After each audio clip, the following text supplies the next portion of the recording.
యూట్యూబ్లో మిమ్మల్ని చాలామంది స్కిన్ కేర్ గురించి, హెల్త్ గురించి, పేరెంటింగ్ గురించి కానీ, ఫుడ్ ప్రిపరేషన్ వీటన్నిటి గురించి చాలా క్వశ్చన్స్ అడుగుతుంటారు కదా. యాజ్ ఎ యూట్యూబర్ యాక్చువల్లీ మీకు ఎలా అనిపిస్తుంది? లైక్ కొన్ని టెక్నికల్ గా కూడా అడుగుతుంటారు, వీళ్ళు ప్రొఫెషనల్స్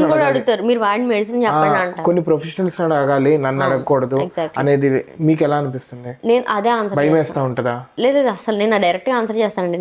ఇప్పుడు నేను ఫైల్స్ కోసం అసలు ఎవరు ఇలా ఫేమ్లో ఉన్నప్పుడు, అంటే చాలా టాప్లో ఉన్నప్పుడు కొన్ని మొహమాట పడతారు మాట్లాడడానికి. అలాంటి ఇది ఏం లేకుండా నాకు ఫైల్స్ నేను గోత్రూ అయ్యాను. అదే ఎక్స్ప్లెయిన్ చేశాను మొత్తం, అసలు లైక్ బిట్ టు బిట్ ఎంత టైం పట్టింది, ఎలాంటి మెడిసిన్ తీసుకున్నానని. సో దాని కింద మొత్తం నేను క్లియర్గా చెప్పాను. మీరు ఫైండ్ ఎ బెస్ట్ డాక్టర్, వెళ్ళండి, నేను ఈ మెడిసిన్ ఇలాంటిది వాడాను అన్ని మెన్షన్ చేశాను అనమాట. చేస్తే నన్ను మీరు ఏ మెడిసిన్ వాడారో చెప్పండి అంటారు. నేను మెడిసిన్ ఏం చెప్పకూడదు. సో నేను నా ఎక్స్పీరియన్స్ చెప్పాను, ఇది ఒక దారి, నేను ఇలాగ బయటపడ్డాను, సో మీరు ఇలాంటివే ట్రై చేయండి, ఇబ్బంది పడకుండా అన్నట్టు చెప్తే ఇంకా మెడిసిన్ అడుగుతారు. నేను కనీసం పోనీ నేను కన్సల్టెంట్ డాక్టర్ వాళ్ళు హాస్పిటల్ అడ్రస్లు అవి పెట్టేదాన్ని అనమాట. But I can't suggest direct photo. నేను మెడిసిన్స్ కానీ ఇవి కనిపించాను వీడియోలో. కొంతమంది బ్లైండ్గా తీసుకుంటే మనం ఏం చేయలేం కదా.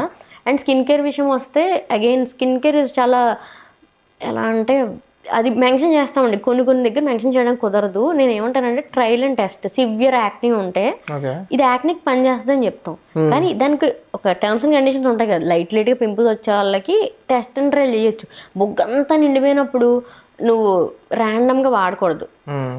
నేను అడుగుతాను, డీటెయిల్డ్ కమెంట్ చేసే వాళ్ళు డీటెయిల్గా రెస్పాన్స్ ఇస్తాను.